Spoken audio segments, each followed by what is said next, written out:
left. Yeah, my name is Rohit Sharma.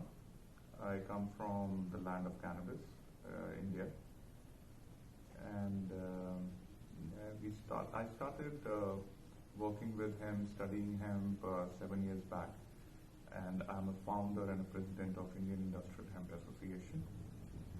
And the association got its space because when I started, there was no one, no body, no technical body, no information was present in India.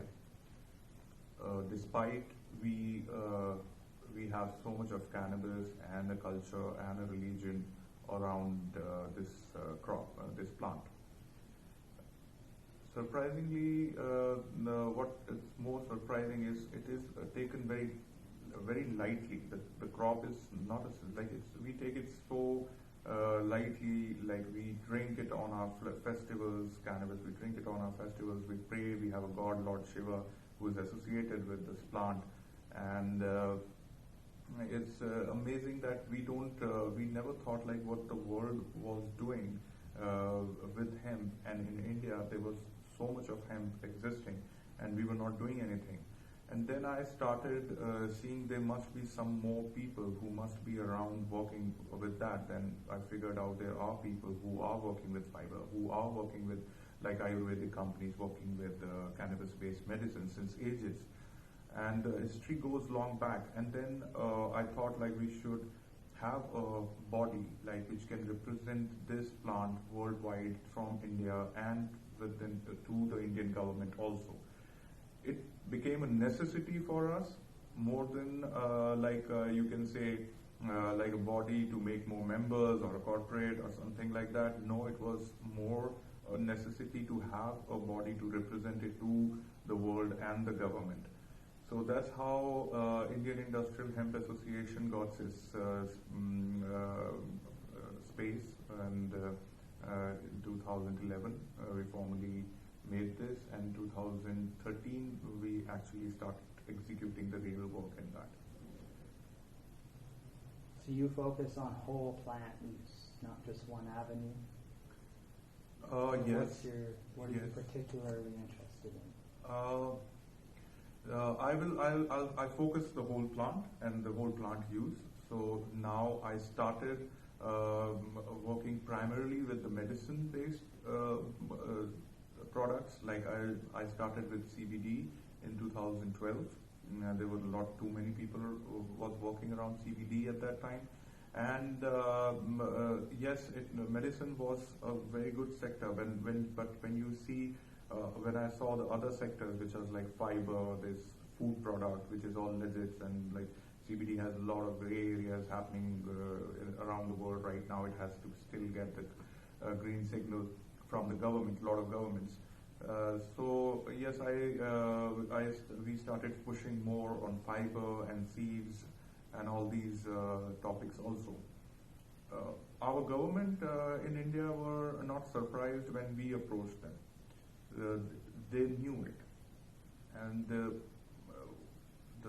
that was a surprise. Like if they knew it and they know that it has benefit, it has a value. Why didn't you never did anything about it? It was banned 1985. Like when we started, it was 30 years back, 3 decades back. So why you did nothing? Oh, nobody came to us. Like you come, you do it. Weird. Yeah, it's weird, man. And US is still struggling with passing the hemp bills. Australia took 17 years. Now, in this year, they legalized it. It took us only 4 years. Wow. And our challenge was there was no standards to test this plant. No standards, but we started looking for labs. Then we partnered with one of the very good labs in India, Sri Ram Institute, and then we got the first license to import 100 ml vial after 3 years, because there was no provision also how to even get one THC. It is restricted, so we have to go through a longer route. It took us 3 years to get that one THC standard. So now we can tell what is in the plant. because without that, how can you tell? Because they say like it's THC is illegal and you can't use it. But now we can tell the government, this is industrial hemp, this is THC, this is how much THC is there. But in India, we have been working not only legalization, because we knew from the beginning that we have so much in abundance, we have so much of raw material ready there. So we started building the market parallelly, because we were knowing that we will get it legalized, but on the other hand, when we will legalize it, what we will do with the crop?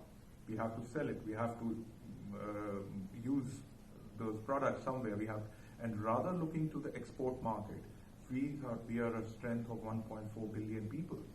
If we just focus on the hemp project, we can be just selling our all hemp crops, all hemp products just in India, rather even bothering that we have to even export anything out of it. So we generated demands, we generated food product demands, medicine demands, fiber demands. I remember there was a time, if not long back, like 6 years back, we used to get one mail in a month. And we used to get excited, we used to like, oh, this one guy who is interested, whether he's from college, whether he's nobody. And we used to, go meet them and, focus them, and used to try to make them more aware and try to make them involved in the association, everything. Now, within 4 to 5 years down the line, we are getting 1,000 mails a day. 1,000 mails a day, and not kidding. And now we filter whether we should attend this mail, this is like they seriously want to work, or they're just, not serious about this project. Now we respond to them in that manner. Can you clap? Thank you. Got it? Just discard. Alright. So, You want me to speak more? I can go on for days, man. Don't push that. I got up to 9 minutes. Okay, perfect. So, So 9 minutes we are done then. For sure. Okay. Hopefully less. So you came here. Can you clap for me one more time? Up here. Thank you.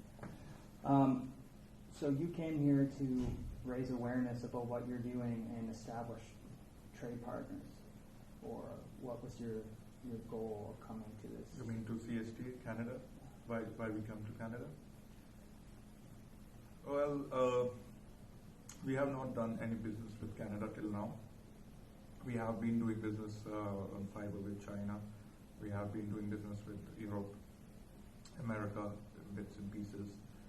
When I was last year in Ottawa, I came to know, I was pretty new to Canadian market, and I was knowing that you guys are too much into hemp food products, food business. I came to know that when you grow the seeds, you don't utilize the fiber, which is that's an irony that one country having abundance of fiber and have no use to it, and in comparison to India, which is the biggest buyers, and we are using the fibers, we are shortage of fibers. And the dots were like connecting, like nobody knows. There's no global trade around hemp. That's again a very sad thing. People don't know where hemp is growing more, where hemp supplies are more. It's going just randomly. There is not a systematic, a planning or anything where you can know where which country is having something surplus and having no use. So I came to know that Canada is full of fiber, and these guys are not using it. They probably burn it, maybe they dispose it off, which has a value.